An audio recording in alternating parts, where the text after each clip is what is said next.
Assalamualaikum warahmatullahi wabarakatuh. Bersama dengan saya pada hari ini Muhammad Adib bin Hatim, Dai Zakat Melaka, dalam segmen talk show Rasai Manisnya Ibadah.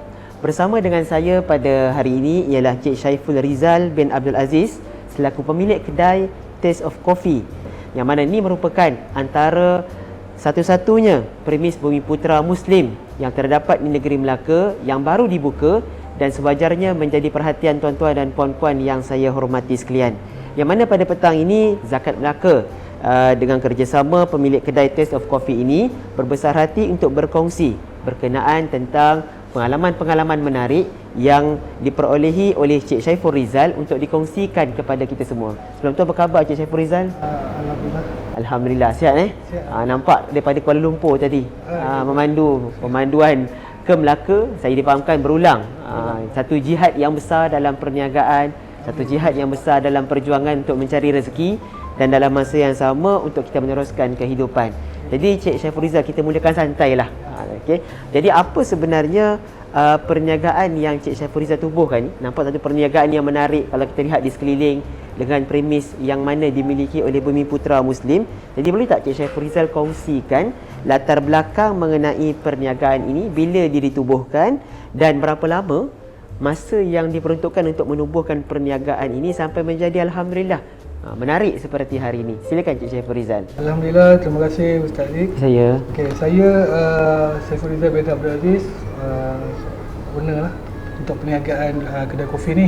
Teringinnya nak buka kedai kopi ni apabila saya dan family suka minum kopi, iaitu di kopi-kopi yang memang peminat fanatik kopi dah ni. Ya, betul. Yang ada jenama lah.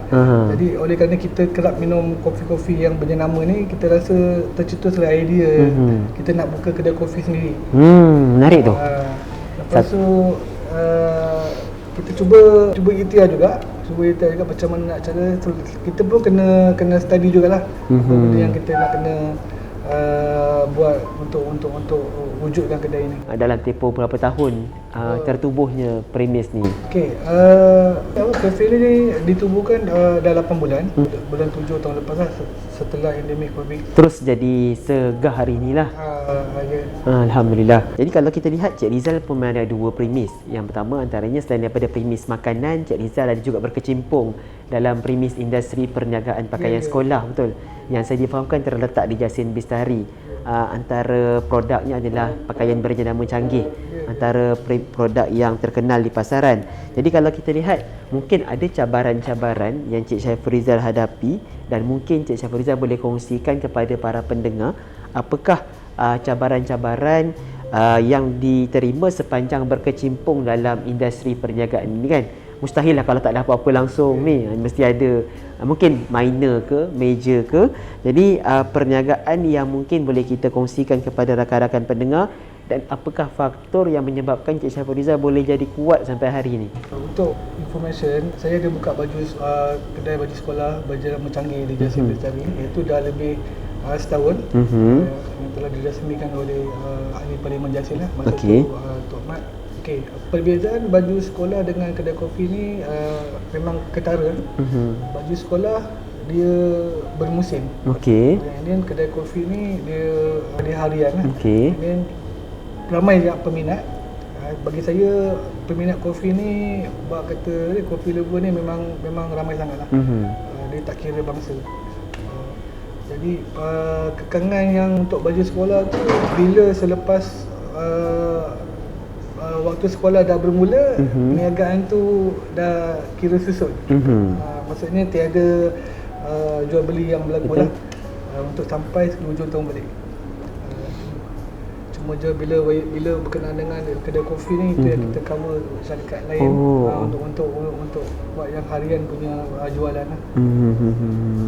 Jadi maksudnya mungkin ada 2-3 kenangan-kenangan pahit manis semasa bisnes tu yang mungkin Cik Syaiful Rizal boleh kongsikan? Berkenaan dengan pahit manis, cabaran tu tetap ada. Pasal setiap perniagaan mesti ada cabaran. Betul? Cabaran. Terutama kita kena bersangka baiklah kepada Allah. Itu yang cantik tu. Kita bersangka baik dengan Allah. Bersangka baik kepada Allah.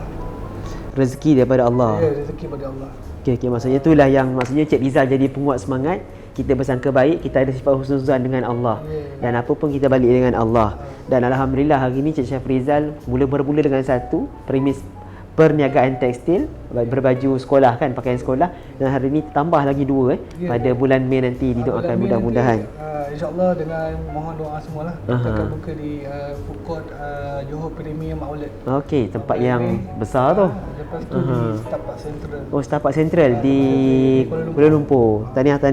Jadi satu usaha yang menarik, usaha yang boleh dicontohi, dan mungkin juga kita lihat dari sudut cabaran tadi, apa pun cabaran 1001 rintangan yang dihadapi, kita balik semula kepada Allah. Kena ada sifat husnuzan dengan Allah. Jadi sidang pendengar yang saya kasih sekalian, satu keadaan ataupun satu kaedah yang dikongsikan oleh usahawan Muslim kita, yang mana apa juga kita balik semula kepada Allah yang Maha Pencipta, yang Maha Menguasai. Jadi hadirin dan hadirat sekalian, kalau kita lihat mungkin kejayaan hari ini bermula daripada kenangan-kenangan yang dahulu. Saya lihat ada menariknya kat sini, selain daripada menyediakan jamuan makan minum, nampak kafe Cik Syafrizal dia menyediakan kalau ada sambutan-sambutan kecil, contohnya nak menyambut hari lahir, betul? Ataupun kalau boleh dikongsikan kepada para pendengar, kalau nak buat sambutan-sambutan kesyukuran, mungkin Cik Syafrizal boleh kongsikan kepada para pendengar. Okay, kafe kami juga waktu operasi kami pada pukul 10 hingga pukul 7. Jika ada pendengar-pendengar ingin buat private event lah, contohnya macam hari lahir, untuk buat kesyukuran ataupun farewell party lah, perpisahan ke, boleh datang, tak perlu bayar apa-apa pun. Cuma dia order makanan di kafe saja. Jadi kita tutup pukul 7, so dia event tu dia boleh mula pada pukul 8. Okey. Pukul 8 sampai pukul 10 lah. So kita bagi peluang lah kepada diorang satu kafe ni untuk digunakan. Okey, menarik. Maksudnya 20 orang kapasiti lah. Kurang-kurangnya 20 orang lah untuk kita bayar puasa. Menarik tu. Jadi sidang pendengar sekalian, kalau berhajat untuk mengadakan aktiviti-aktiviti berbentuk skala kecil dalam kelompok 20 orang dan sebagainya, boleh kita syorkan untuk adakan di sini sebagai salah satu lokasi selain untuk menyokong produk Muslim kita sendiri. Jadi Cik Syafrizal, mungkin daripada Zakat Melaka nak bertanya, adakah mungkin sebelum ni ada menunaikan zakat perniagaan? Ada? Saya difahamkan ada, dan nampak rekod tu cantik. Jadi kalau rekod tu cantik, mungkin kami nak mendapatkan pandangan ataupun feedback daripada Cik Syafrizal. Apa sebenarnya pendorong yang menyebabkan Cik Syafrizal menunaikan zakat perniagaan, dan adakah Cik Syafrizal merasai adanya kelainan sebelum dan selepas membayar zakat perniagaan tersebut dari sudut kebahagiaan, kehidupan, ketenangan dan sebagainya? Okay, terima kasih Ustaz tanya soalan ini. Saya bekerja di sektor perbankan selama 25 tahun. So semasa saya bekerja tu, kita ada buat potongan gaji lah. So saya ada fix kan, saya punya potongan gaji tu setiap bulan tetap lah. Jadi daripada situ, bila saya berhenti bekerja, ini saya buat cuba perniagaan pun, saya masih lagi utamakan zakat. Bagi pandangan saya, kita selain daripada tuntutan, saya rasa kenikmatan tu, saya rasa mencukupi. Maksudnya bila kita, sebenarnya kita ikut logik akal, kalau perniagaan kita down, kita tak cukup. Betul. Tetapi dengan izin Allah, saya yakin dekat situ je. Dengan izin Allah, bila kita cukup masanya, kita cukup. Dari mana peluang tu kita pun kita cakap pada Allah je, tapi peluang tu kita pun tak tahu macam mana nak. Ada je kita boleh bayar gaji pekerja apa semua. Betul. Saya rasa bila saya bayar zakat, Allah mencukupi apa yang keperluan saya yang saya tak sangka pun saya nak. Betul. Itulah salah satu nikmat je lah.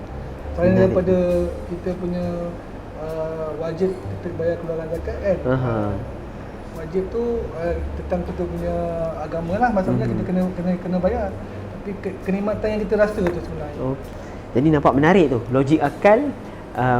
Kalau perniagaan tu down tak cukup, tetapi berkat zakat, alhamdulillah, Allah Subhanahu Wa Taala yang mencukupkan. Sebab tadi kita kongsikan perkongsian segalanya daripada Allah. Kita balik dengan Allah. Bila logik tu, bila kita fikir logik, semua tak cukup. Tapi bila Allah cukupkan kita, Dan kata itulah namanya berkat. Berkat tu kalau dia sikit dia cukup, kalau dia banyak lagi ramai orang boleh rasa. Jadi nampak menarik dengan apa yang dikongsikan secara tulus dan luhur daripada usahawan Bumi Putra Muslim kita. Untuk makluman tuan-tuan para pendengar, bersama hari ini adalah Cik Syaiful Rizal bin Abdul Aziz, pemilik kedai Taste of Coffee. Jadi mungkin Cik Syaiful Rizal boleh kongsi tadi bila bayar zakat tu, dari mana Cik Syaiful Rizal dapat info mengenai zakat itu sendiri? Adakah daripada media sosial ataupun Cik Rizal dapat daripada rakan-rakan, daripada ceramah ataupun macam mana? Memang saya mencari lah. Contohnya dulu saya bekerja di Kuala Lumpur, kita memang potong zakat daripada majikan. Kita yang punya usaha sendiri. Majikan tak tanya pun nak potong zakat ke tak. Betul. Kita punya usaha sendiri untuk masukkan dalam potong dalam kita punya payslip. Lepas tu bila saya ceburi dalam bidang perniagaan, saya perniagaan yang pertama saya dekat Jasip Melaka tu lah. Maksudnya perniagaan pakaian sekolah tu. Alhamdulillah. Jadi, saya terus mencari pusat zakat. Ni sebenarnya menunaikan tanggungjawab fardu kifayah sebenarnya ni. Antara usahawan Bumi Putra Muslim yang menunaikan tanggungjawab. Tahniah dan syabas. Dan mungkin Cik Syaiful Rizal boleh kongsi kepada para pendengar kita, apakah nasihat-nasihat dan pedoman yang boleh dijadikan panduan khususnya kepada para usahawan dan individu yang berminat untuk mengembangkan perniagaan dalam masa yang sama tak mengabaikan tanggungjawab untuk melunaskan bayaran zakat. Mungkin Cik Syaiful Rizal boleh kongsikan. Sebab kadang-kadang kata kalau aku bayar zakat nanti jadi tak cukup dan sebagainya. Mungkin Cik Syaiful Rizal boleh kongsi. Pada pandangan saya rasa pun kepada muslim-muslim yang selama ni pun tahu, bagi saya kalau zakat ni ada orang dia cakap kalau rugi dia tak perlu bayar zakat. Dulu saya bekerja pun macam tu juga. Tak punya gaji turun naik. Betul. Kita buat sale kan. Tapi tetap zakat tu saya bayar. Kita juga jangan ingat kalau bila kita rugi kita tak perlu bayar zakat. Tapi kalau kerajaan Malaysia kan dia dah fixkan minimum 2.5. Tapi kalau ikut kiraan kalau kita rugi pun tak salah pun kita bayar 2.5% tu. Selain daripada fardu kifayah tu kita dapatlah bantu orang-orang lain. Betul. Saya rasa itu je yang boleh survive untuk kehidupan dunia ni lah. Betul. Sebab saya tertarik dengan apa yang Cik Syaiful Rizal kongsikan tu, dalam rezeki yang kita miliki ada hak orang lain yang sebenarnya elok untuk kita kongsikan. Mungkin dalam gaji yang kita perolehi ada hak orang lain yang perlu kita kongsikan.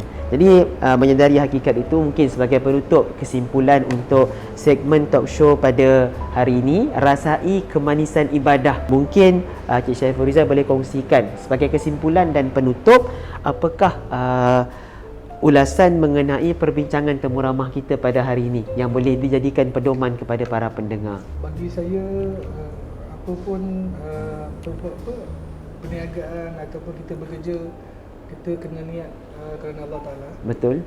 Lepas tu apapun pendapatan yang kita dapat, sama ada sikit banyak, walaupun tak cukup, kita cubalah ikhtiar untuk keluarkan zakat sebagai tanggungjawab kita.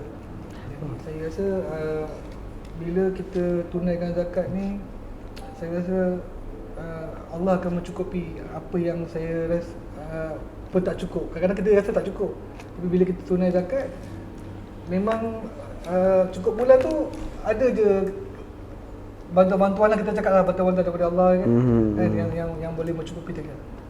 Macam tu. Okey, menarik tu. Bila kita menunaikan hak Allah, Allah akan menunaikan hak kita, rezeki kita. Allah akan mencukupkan rezeki kita. Jadi para pendengar sidang hadirin yang saya hormati, yang saya kasih sekalian, kesimpulan yang amat menarik. Yang pertama, kita niat kerana Allah. Yang kedua, kita yakin dan percaya bahawa apa yang terjadi itu semua daripada Allah Subhanahu Wa Taala, dan Dia akan mencukupkan keperluan dan kehendak kita. Dan kalau kita ambil pengajaran daripada surah At-Talaq ayat 2 hingga 3, wa may yattaqillaha yaj'al lahu makhraja, siapa yang bertakwa kepada Allah, yang berserah diri kepada Allah, wa yarzuqhu min haitsu la yahtasib, Allah akan sediakan baginya jalan keluar daripada jalan yang tidak disangka-sangka. Yang tu saya nampak perkongsian tulis ikhlas daripada sahabat kita Cik Syaiful Rizal bin Abdul Aziz, yang merupakan pemilik kedai Taste of Coffee pada hari ini cukup menarik, cukup memberi 1001 kesan yang bermakna buat kita semua. Mudah-mudahan tuan-tuan dapat dijadikan ilmu, pengajaran dan pedoman untuk kita, khususnya para usahawan yang berada di Melaka khususnya dan di Malaysia amnya, yang mana kita tunaikanlah tanggungjawab untuk kepada Allah, iaitu zakat, sama ada zakat perniagaan, zakat pendapatan dan apa juga zakat yang sepatutnya kita lunaskan. Jadi untuk itu bagi berakhir setakat ini saja je Syaiful. Mudah-mudahan perniagaan nampak menarik ni. Tuan-tuan boleh datang untuk sama-sama merasai. Saya yakin dan percaya tuan-tuan datang tak menyesal. InsyaAllah datang kali kedua nanti, kali ketiga. Boleh buat private event dan sebagainya di sini. Boleh berhubung terus dengan Cik Syaiful Rizal. Boleh nak kongsikan nombor telefon ke? Boleh hubungi saya 017-362-2019 untuk buat booking lah. Tempahan tu boleh ambil daripada nombor telefon tera-tera tadi, ataupun hari ini zaman canggih boleh Google Taste of Coffee. Jadi untuk itu setakat ini saja sesi pertemuan kita. Mudah-mudahan Cik Syaiful kita bertemu, dan kami doakan perniagaan Cik Syaiful akan terus berkembang maju. Amin. Menjadi antara usahawan Bumiputera contoh di negeri Melaka khususnya. Jadi itu saja sesi pertemuan kita pada hari ini. Sekian dahulu daripada saya, Muhammad Adib bin Hatim, Dai Zakat Melaka untuk kali ini. Sekian, Assalamualaikum warahmatullahi wabarakatuh.